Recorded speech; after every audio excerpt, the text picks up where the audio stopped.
आजकल work place पे back pain और नेक पेन की कंप्लेंट जो है वो बहुत ज़्यादा कॉमन हो गई है। हमारे ओपीडी में डेली जो है 5 से 7 पेशेंट जो हैं वो बहुत लॉन्ग सिटिंग की वजह से बैक या नेक पेन की कंप्लेंट्स लेकर आते हैं। इसलिए मैं डॉक्टर तुंगेश बंसल आज आपको कुछ तरीके बताऊंगा कि इससे निजात कैसे पा सकते हैं और आप क्या क्या ऑफिस में ध्यान रखें या क्या क्या आप जो है अच्छी प्रिकॉशंस ले सकते हैं और क्या क्या गलतियां जो हैं वो आमतौर पर होती हैं, ताकि हम ये जो नेक पेन और बैक पेन है लॉन्ग सिटिंग की वजह से उसे हम अवॉइड कर सकें।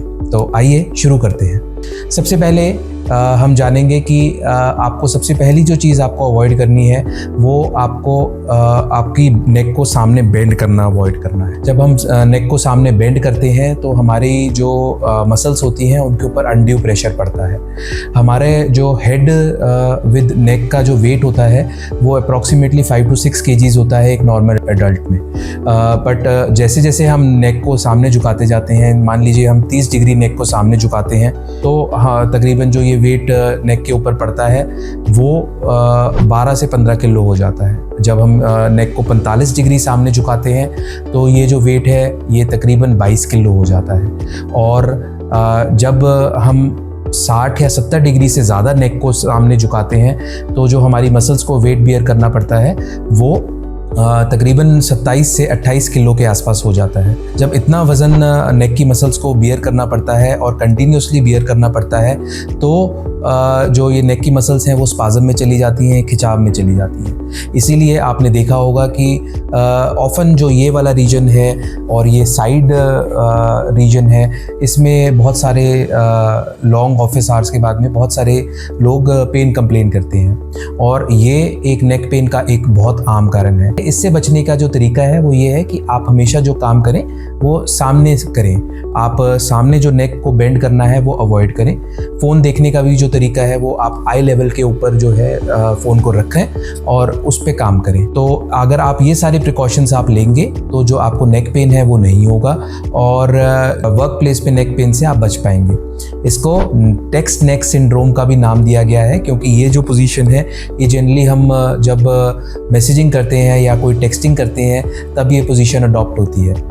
जो दूसरी चीज़ मैं आपको सजेस्ट करूंगा कि आपको करनी चाहिए है वो है work at the I level. आजकल जो आपका डेस्क है, आप अपने डेस्क के अंदर ऐसी छोटी छोटी मॉडिफिकेशंस कर सकते हैं, जैसे कि आप वर्किंग बोर्ड्स ले सकते हैं या फिर अपना जो डेस्कटॉप है या अपना लैपटॉप है उसको एक ऐसे ऊंचे सरफेस पे रख सकते हैं ताकि आपको सामने की तरफ ना झुकना पड़े, आपको सामने की तरफ झुककर ना बैठना पड़े और आप जो है अपनी आई लेवल के ऊपर काम कर सकें। जब आप अपनी आई लेवल के ऊपर काम करते हैं तो फिर जो आपकी बॉडी के ऊपर और जो नेक और बैक मसल्स के ऊपर स्ट्रेस है वो सबसे कम होता है और ये एक दूसरा तरीका है जिससे आप back pain and neck pain in office avoid कर सकते हैं। तीसरा तरीका जो मैं आपको बताना चाहूँगा वो है कि यूज़ अ गुड चेयर। जो आपकी चेयर है वो उसके ऊपर आप पूरे दिन बैठते हैं तो आपकी जो चेयर है वो कंफर्टेबल होनी चाहिए। जो आइडियल चेयर होती है उसमें बैक विद नेक सपोर्ट होना चाहिए है,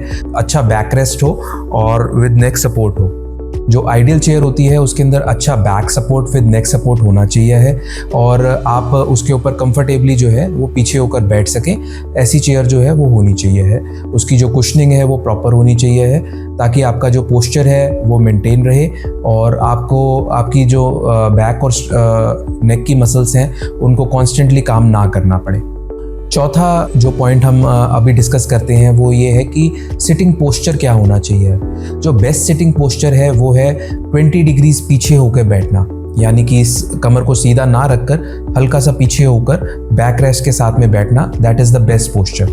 जब हम ऐसा करते हैं तो हमारी जो डिस्क होती है उसके ऊपर जो प्रेशर होता है वो सबसे कम होता है। जो जैसे जैसे हम आगे की तरफ झुकते जाते हैं तो हमारी डिस्क के ऊपर जो प्रेशर होता है वो 2 से 3 गुना तक बढ़ जाता है। जब ये डिस्क के ऊपर प्रेशर बढ़ता है तो फिर हमारी मसल्स को और हमारी डिस्क को वो कांस्टेंट प्रेशर की वजह से जो डिस्क हैं वो बाहर निकल जाती हैं और ये बैक पेन को भी लीड करती हैं और ये जो डिस्क डीजनरेशन है उसको भी प्रमोट करती हैं। तो जो बेस्ट सिटिंग पोस्चर है वो है 20 डिग्रीज पीछे होकर आराम से बैठना ताकि आप एक कंफर्टेबल जो पोजीशन है उसमें आप बैठ सकें। जो पांचवी चीज़ जिसका आपको ध्यान रखना है वो ये है कि आप लॉन्ग सिटिंग या लॉन्ग वर्किंग के बाद में बीच में ब्रेक्स लें।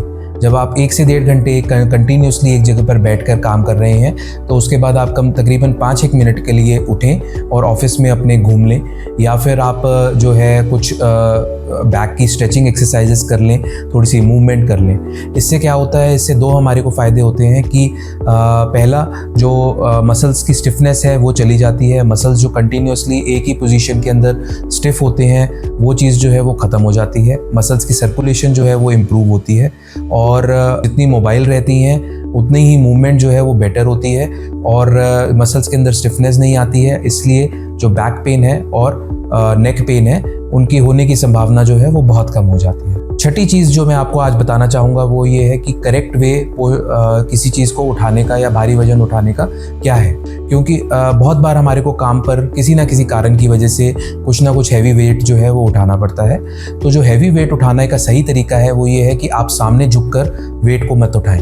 जब आप सामने झुककर वेट को उठाते हैं तो वो आपकी बैक की मसल्स के लिए और आपकी डिस्क के लिए बहुत ही एक ख़राब पोस्चर है और उससे जो सडन जर्क की मूवमेंट से बैक पेन होने के और डिस्क डिजनरेशन होने के जो चांसेस हैं वो बहुत ज़्यादा बढ़ जाते हैं। अगर आपको किसी भी चीज़ को उठाना है तो आप अपनी नीज़ और हिप्स को बेंड करें, आप नीचे बैठें और अपनी बैक को एक सीधी पोजीशन में रखते हुए वेट को उठाएं। जब आप इस पोजीशन में वेट को उठाते हैं तो कोई भी अनड्यू स्ट्रेस जो है वो आपकी बैक के ऊपर नहीं पड़ता है और अनड्यू स्ट्रेस ना पड़ने की वजह से बैक पेन और नेक पेन होने की संभावना जो है वो कम हो जाती है। तो ये कुछ टिप्स थी जो आप ऑफिस में अडॉप्ट कर सकते हैं और आप जो है एक अच्छा बैक पोस्चर और नेक पोस्चर मेंटेन कर सकते हैं और ऑफिस में होने वाले लॉन्ग सिटिंग की वजह से जो बैक और नेक पेन एसोसिएटेड होता है उसे आप अवॉइड कर सकते हैं। मैं आशा करता हूँ कि ये जानकारी आपको अच्छी लगी होगी और आप अपने दोस्तों के साथ में भी इसे शेयर करेंगे। लाइक करें, शेयर करें और सब्सक्राइब करें। धन्यवाद।